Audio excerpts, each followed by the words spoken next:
Hello everyone, welcome to online சேவை. So மே 16 2024 இன்னைக்கான current affairs பார்க்கலாம். ஃபர்ஸ்ட் கொஸ்டின் என்னன்னு பார்த்தீங்கன்னா, உலகின் முதலில் இடம்பெயரும் பேரிடர் மருத்துவமனை எந்த நாட்டில் தொடங்கப்படுகிறது? கொஸ்டினை இன்னொரு வாட்டி பார்த்துக்கோங்க. உலகின் முதலில் இடம்பெயரும் பேரிடர் மருத்துவமனை எந்த நாட்டில் தொடங்கப்படுகிறது?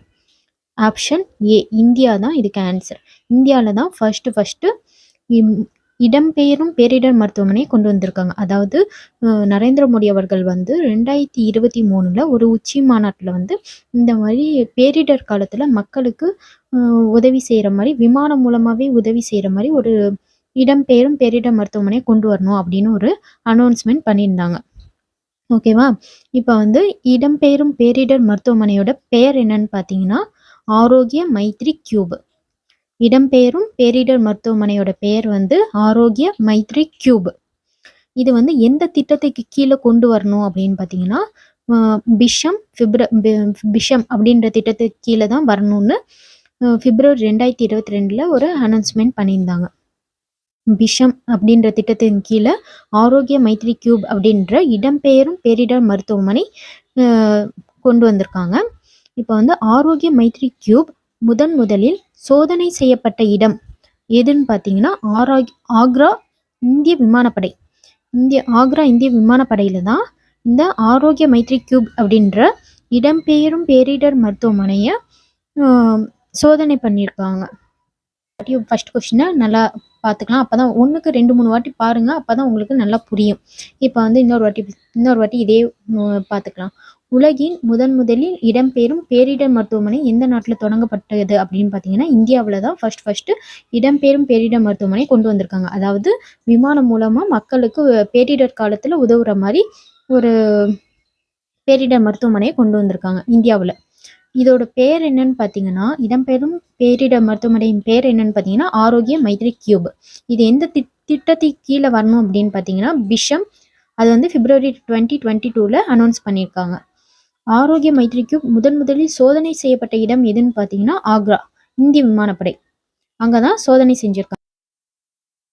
செகண்ட் கொஸ்டின் என்னன்னு பார்க்கலாம். இந்திய வீரர் சுனில் சேத்ரி கீழ்கண்ட எந்த விளையாட்டுடன் தொடர்புடையவர்? கொஸ்டின் இன்னொரு வாட்டி படிக்கிறேன், பார்த்துக்கோங்க.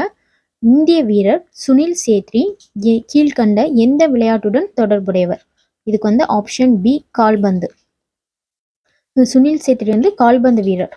இவர் வந்து இந்திய அணியோட கால்பந்து வீரர் அணியின் கேப்டன் சுனில் சேத்ரி. சுனில் சேத்ரி வந்து இந்திய கால்பந்து அணியின் கேப்டன். இவர் வந்து 145 போட்டிகளில் விளையாடிருக்காங்க, 93 கோல் அடிச்சிருக்காங்க. இன்னைக்கு ஏன் இவரை பற்றி பேசுகிறோன்னு பார்த்தீங்கன்னா, இவருக்கு 39 ஏஜ் ஆகுது. இவர் வந்து ஓய்வு பெற போகிறதா ஒரு அனௌன்ஸ் பண்ணியிருக்காங்க. அது எப்பன்னு பார்த்தீங்கன்னா, இந்த குவைத் அணிக்கு எதிரான உலகக்கோப்பை தகுதி போட்டியில் விளையாடினதுக்கு அப்புறம் ஓய்வு பெற போகிறதா அனௌன்ஸ் பண்ணியிருக்காங்க. இப்போ இந்த கொஸ்டினே இன்னொரு வாட்டி பார்த்துக்கலாம். இந்திய வீரர் சுனில் சேத்ரி கீழ்கண்ட எந்த விளையாட்டுடன் தொடர்புடையவர்? கால்பந்து வீரர் அவர். இந்திய கால்பந்து வீரர். இவர் வந்து இந்திய கால்பந்து அணியோட கேப்டன் இவர் சுனில் சேத்ரி. இவர் வந்து 145 போட்டிகளில் விளையாடி இருக்காங்க, 93 கோல் அடிச்சிருக்காங்க.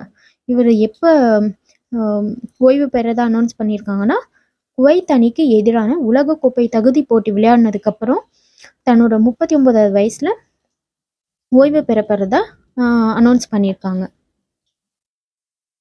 தேர்ட் கொஸ்டின் பார்க்கலாம். தெற்காசிய நாடுகளில் வன்முறையால் கடந்த ஆண்டில் இடம்பெயர்ந்தவர்களில் %% இடப்பெயர்வுக்கு மணிப்பூர் வன்முறை காரணமாக இருந்துள்ளது. இன்னொரு வாட்டி கொஸ்டின் படிக்கிறேன், பார்த்துக்கோங்க. தெற்காசிய நாடுகளில் வன்முறையால் கடந்த ஆண்டில் இடம்பெயர்ந்தவர்களில் %% பெயர்வுக்கு மணிப்பூர் வன்முறை காரணமாக இருந்துள்ளது. இதுக்கு ஆன்சர் ஆப்ஷன் பி, 97% வந்து மணிப்பூர் வன்முறை காரணமாக தான் இந்த தெற்காசிய நாடை விட்டுட்டு அண்டை நாடுகளுக்கு இடம்பெயர்ந்து போயிருக்காங்க.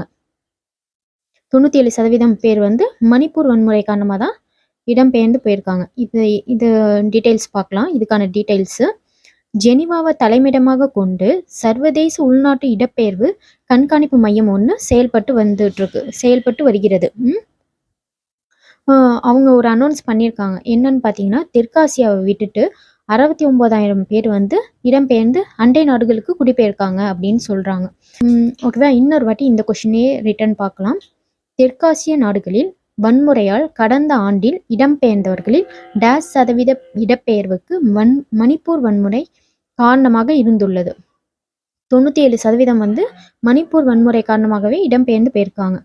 இது வந்து ஜெனீவாவை தலைமையிடமாக கொண்டு சர்வதேச உள்நாட்டு இடப்பெயர்வு கண்காணிப்பு மையம் ஒன்று செயல்பட்டு வருகிறது. அவங்க ஒரு அனௌன்ஸ்மெண்ட் பண்ணியிருக்காங்க. என்னன்னு பார்த்தீங்கன்னா, தெற்காசியாவை விட்டுட்டு 69,000 பேர் இடம்பெயர்ந்து அண்டை நாடுகளுக்கு போயிருக்காங்க அப்படின்னு சொல்லுங்க. இதுக்கு 69,000 பேர்ல 67,000 பேர் வந்து 97% வந்து இந்த மணிப்பூர்ல நடந்த வன்முறை காரணமாக தான் அண்டை நாடுகளுக்கு போயிருக்காங்க அப்படின்னு சொல்லியிருக்காங்க. 4th கொஸ்டின் என்னன்னு பார்க்கலாம். சமீபத்தில் காலமான கமலா பெனிவால் எந்த மாநிலத்தின் முன்னாள் ஆளுநர் அப்படின்னு கேட்டிருக்காங்க. கொஸ்டின் இன்னொரு வாட்டி பார்த்துக்கோங்க. சமீபத்தில் காலமான கமலா பெனிவால் எந்த மாநிலத்தின் முன்னாள் ஆளுநர் அப்படின்னு கேட்டிருக்காங்க. இதுக்கு வந்து ஆப்ஷன் சி குஜராத். இவங்க வந்து குஜராத் மாநிலத்தோட முன்னாள் ஆளுநர் கமலா பெனிவால். இவங்க வந்து 97 வயசுல காலமாயிருக்காங்க. குஜராத் மாநிலத்தோட முன்னாள் ஆளுநர் இவங்க குஜராத் மட்டும் இல்லாமல் திரிபுரா, மிசோரம் ஆகிய மாநிலங்களையும் ஆளுநராக இருந்திருக்காங்க. இவங்க வந்து காங்கிரஸோட முதுபெரும் தலைவர். இவங்க வந்து ராஜஸ்தானோட துணைத் தலைவரும் கூட. ராஜஸ்தானோட துணை முதல்வராகவும் இருந்திருக்காங்க. 7 முறை எம்எல்ஏவாகவும் இருந்திருக்காங்க. இப்போ 4th கொஸ்டினே இன்னொரு வாட்டி பார்த்துக்கலாம். சமீபத்தில் காலமான கமலா பெனிவால் எந்த மாநிலத்தின் முன்னாள் ஆளுநர் அப்படின்னு கேட்டாங்க. குஜராத் மாநிலத்தோட முன்னாள் ஆளுநர் வந்து கமலா பெனிவால். இவங்க வந்து 97 வயசுல காலமாயிருக்காங்க. இவங்க வந்து குஜராத் மட்டும் இல்லாம திரிபுரா, மிசோரம் ஆகிய மாநிலங்கள்லயும் ஆளுநராக இருந்திருக்காங்க. காங்கிரஸோட முதுபெரும் தலைவர். இவங்க ராஜஸ்தானுக்கு துணை முதல்வராகவும் இருந்திருக்காங்க. 7 முறை எம்எல்ஏவாகவும் இருந்திருக்காங்க. ஃபெடரேஷன் கோப்பை 5th கொஸ்டின் என்னன்னு பார்க்கலாம். ஃபெடரேஷன் கோப்பை தடகள சாம்பியன்ஷிப் போட்டியில் நீரஜ் சோப்ரா டேஸ் பதக்கம் வென்றுள்ளார். கொஸ்டின் இன்னொரு வாட்டி பார்த்துக்கோங்க. ஃபெடரேஷன் கோப்பை தடகள சாம்பியன்ஷிப் போட்டியில் நீரஜ் சோப்ரா டேஸ் பதக்கம் வென்றுள்ளார். ஆப்ஷன் ஏ தங்க பதக்கம் வென்றுள்ளார். ஒடிசாவில் நடைபெற்ற ஃபெடரேஷன் தடகள சாம்பியன்ஷிப் போட்டி நடைபெற்று வருகிறது. இதில் வந்து அவங்க தங்கம் வின் பண்ணியிருக்காங்க. ஈட்டி எறிதலில் நீரஜ் சோப்ரா வந்து 82.27 சென்டிமீட்டர் ஈட்டி எரிஞ்சு தங்கப்பதக்கம் வின் பண்ணியிருக்காங்க. ஒடிசாவில் நடைபெற ஃபெடரேஷன் தடகள சாம்பியன்ஷிப் போட்டியில் நீரஜ் சோப்ரா 82.27 27 சென்டிமீட்டருக்கு ஈட்டி எரிஞ்சு தங்கப்பதக்கம் வின் பண்ணியிருக்காங்க. இவங்க வந்து ஹரியானா வீரர். நீரஜ் சோப்ரா வந்து ஹரியானா வீரர். இவர் வந்து டோக்கியோ ஒலிம்பிக்கில் வந்து 2021 தங்கம் வென்றிருக்காங்க. டைமண்ட் லீக் சாம்பியன்ஷிப்லேயும் 2022 வின் பண்ணியிருக்காங்க. உலக சாம்பியன்ஷிப்லேயும் 2023 பட்டம் வென்றிருக்காங்க. ஆசிய விளையாட்டுப் போட்டிகளில் தங்கம் வென்றிருக்காங்க. இதே கொஸ்டின் இன்னொரு கிளான்ஸ் பார்த்துக்கலாம். ஃபெடரேஷன் கோப்பை தடகள சாம்பியன்ஷிப் போட்டியில் நீரஜ் சோப்ரா தங்கப்பதக்கம் வென்றுள்ளார். ஒடிசாவில் ஃபெடரேஷன் தடகள சாம்பியன்ஷிப் போட்டி வந்து ஒடிசாவில் நடைபெற்று வருகிறது. இதில் வந்து ஈட்டி எறிதலில் வந்து நீரஜ் சோப்ரா 82.27 சென்டிமீட்டருக்கு ஈட்டி எறிஞ்சு தங்கப்பதக்கம் வின் பண்ணியிருக்காங்க. இவங்க வந்து ஒரு ஹரியானா வீரர். இவங்க டோக்கியோ ஒலிம்பிக்கில் வந்து 2021 தங்கம் வென்றிருக்காங்க. டைமண்ட் லீக் சாம்பியனில் 2022 பட்டம் வென்றிருக்காங்க. உலக சாம்பியனில் 2023 பட்டம் வென்றிருக்காங்க. ஆசிய விளையாட்டுப் போட்டிகளில் தங்கம் வென்றிருக்காங்க. ஆடவர் நீளம் தாண்டுதலில் ஜெஸ்வின் ஆல்ட்ரின் தமிழக வீரர் வந்து 7.99 மீட்டருக்கு தங்கம் வென்றுள்ளார். ஆடவர் நீளம் தாண்டுதலில் வந்து 7.99 மீட்டருக்கு நீளம் தாண்டி ஜெஸ்வின் ஆல்ட்ரின் அப்படின்றவங்க தமிழக வீரர் வந்து தங்கப்பதக்கம் வென்றுள்ளார். 6th கொஸ்டின் என்னன்னு பார்க்கலாம். குடியுரிமை திருத்த சட்டம் 2019 கீழ்கண்ட எந்த நாட்டிலிருந்து இந்தியாவிற்கு புலம்பெயர்ந்த மத சிறுபான்மையினருக்கு குடியுரிமை வழங்க வழிவகை செய்கிறது அப்படின்னு கேட்டிருக்காங்க. அகைன் படிக்கிறேன், பார்த்துக்கோங்க. குடியுரிமை திருத்த சட்டம் 2019 கீழ்கண்ட எந்த நாட்டிலிருந்து இந்தியாவிற்கு புலம்பெயர்ந்த மத சிறுபான்மையினருக்கு குடியுரிமை வழங்க வழிவகை செய்கிறது அப்படின்னு கேட்டிருக்காங்க. ஆன்சர் வந்து டி அனைத்தும். இது வந்து இது என்ன கொஷின்னு பார்த்தீங்கன்னா, இந்தியாவிற்கு இந்த வங்கதேசம், பாகிஸ்தான், ஆப்கானிஸ்தான் அந்த நாடுகள்லாம் முக்கால்வாசி பேர் பாகிஸ்தான் முஸ்லீமா தான் இருப்பாங்க. ஸோ மத்த மதத்தினர்கள்லாம் அவங்க வந்து அடிமைத்தனமா வச்சிருப்பாங்க. அந்த மாரி உள்ளவங்கலாம் இந்தியாவிற்கு இந்தியாவ தேடி வராங்க இல்லையா? அவங்களுக்கும் வந்து குடியுரிமை வழங்க வேண்டும். அ குடியுரிமை வழங்கணும் அப்படின்றதுக்காக தான் இந்த சட்டம் கொண்டு வந்திருக்காங்க. இது எப்ப திருத்தப்பட்டாங்க அப்படின்னு பார்த்தீங்கன்னா, குடியுரிமை திருத்த சட்டம் 2019ல தான் இத வந்து திருத்தியிருக்காங்க. இதுக்கு முன்னாடியும் திருத்தியிருக்காங்க. இப்ப லாஸ்ட்டா திருத்தப்பட்டது எதுன்னு பார்த்தீங்கன்னா, குடியுரிமை திருத்த சட்டம் 2019. அதுல தான் லாஸ்ட்டா திருத்தப்பட்டிருக்காங்க. குடியுரிமை திருத்த சட்டம் எந்த ஆண்டு திருத்தப்பட்டது அப்படின்னு கேட்டாங்கன்னா, 2019. லாஸ்ட்டா வந்து குடியுரிமை திருத்த சட்டம் வந்து 2019ல திருத்தப்பட்டிருக்காங்க. இப்போ வந்து வங்கதேசம், பாகிஸ்தான், ஆப்கானிஸ்தான் அந்த மாரி நாடுகள்ல வந்து மோஸ்ட்லி வந்து முஸ்லீம் தான் இருப்பாங்க.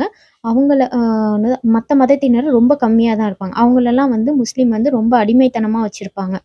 அந்த மாரி உள்ளவங்கலாம் இந்தியாவிற்கு புலம்பெயர்ந்து வரும்போது, அவங்களுக்கும் குடியுரிமை வழங்கணும் அப்படின்னு தான் இந்த சட்டத்த கொண்டு வந்திருக்காங்க. இப்ப இப்ப வந்து 2014 டிசம்பர் 31க்கு முன்னாடி வந்திருக்காங்க இல்லையா?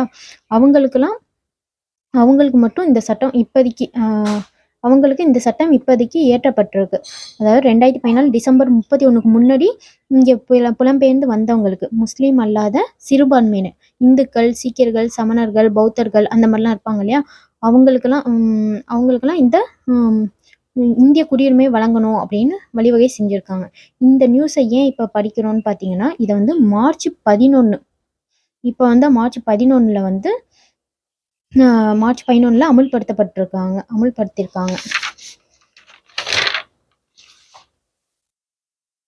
மார்ச் 11ல் அமுல்படுத்தப்பட்டிருக்கு.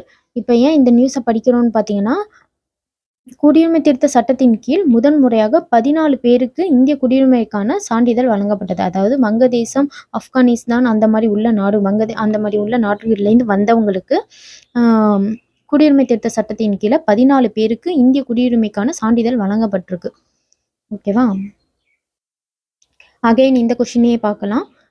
6th கொஸ்டின் என்னன்னு பார்த்தீங்கன்னா, குடியுரிமை திருத்த சட்டம் 2019 கீழ்கண்ட எந்த நாட்டிலிருந்து இந்தியாவிற்கு புலம்பெயர்ந்த மத சிறுபான்மையினருக்கு குடியுரிமை வழங்க வழிவகை செய்கிறது அப்படின்னு கேட்டிருக்காங்க. ஆப்ஷன் டி அனைத்தும். குடியுரிமை திருத்த சட்டம் எந்த ஆண்டு திருத்தப்பட்டதுன்னு பார்த்தீங்கன்னா 2019. வங்கதேசம், பாகிஸ்தான், ஆப்கானிஸ்தான் அங்கெல்லாம் வந்து முஸ்லீம் அதிகமாக இருப்பாங்க. அங்கே முஸ்லீம் அல்லாத சிறுபான்மையினராக இருப்பாங்களா, இந்துக்கள், சீக்கியர்கள், சமணர்கள், பௌத்தர்கள் அவங்க எல்லாருக்கும் வந்து அவங்கெல்லாம் வந்து ரொம்ப அடிமைத்தனமாக வச்சுருப்பாங்க அங்கே.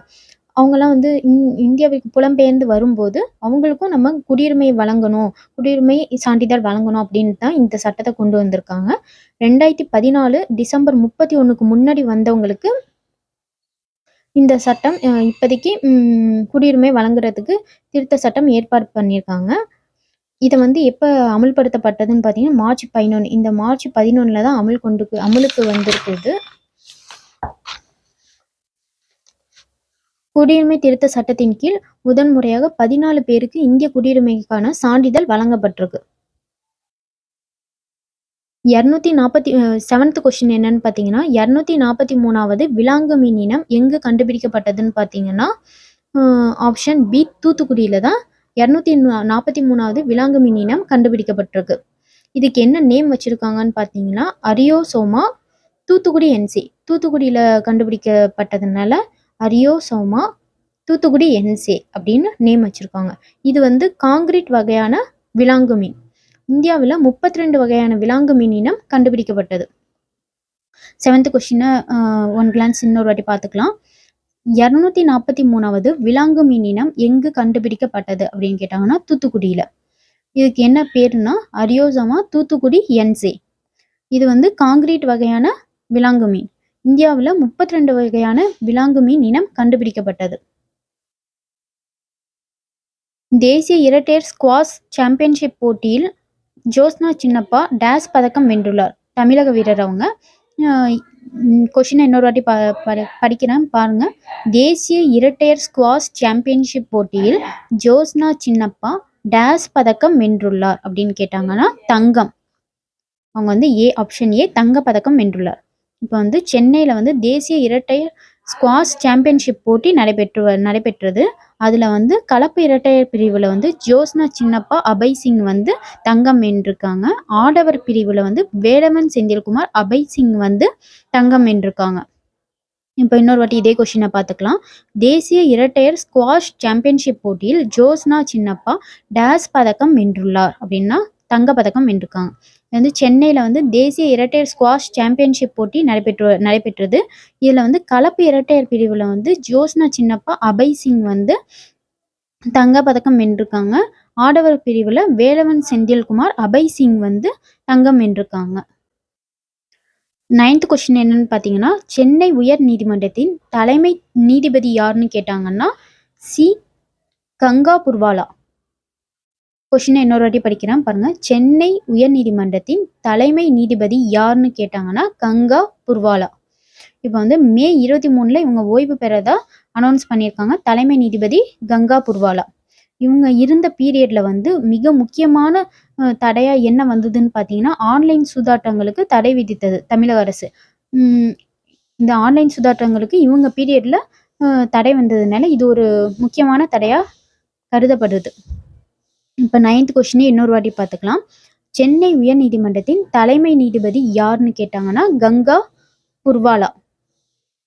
மே 23 அவங்க ஓய்வு பெறதா அனௌன்ஸ் பண்ணியிருக்காங்க. இவங்க இருந்த பீரியட்ல வந்து ஆன்லைன் சூதாட்டங்களுக்கு தடை விதிச்சிருக்கு தமிழக அரசு. அது ஒரு முக்கியமான தடையா கருதப்படுது. 10th கொஸ்டின் என்னன்னு பார்த்தீங்கன்னா, தேசிய டெங்கு தினம் எந்த நாளில் அனுசரிக்கப்படுகிறது அப்படின்னு கேட்டிருக்காங்க. இது வந்து சி ஆப்ஷன் மே 16 இன்னைக்கு தான். தேசிய டெங்கு தினம் மே 16 அனுசரிக்கப்படுகிறது. இதை வந்து எலும்பு முறிவு காய்ச்சல் அப்படின்னு சொல்லுவாங்க. டெங்கு வைரஸ் வந்து கொசுக்களால் பரவுறது. ஏடிஸ் ஏஜிப்டி அப்படின்ற வகையான கொசுக்களால் டெங்கு வைரஸ் பரவுது.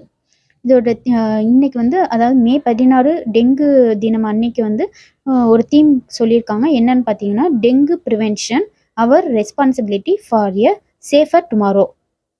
இப்போ 10th கொஸ்டினை இன்னொரு வாட்டி பார்த்துக்கலாம்.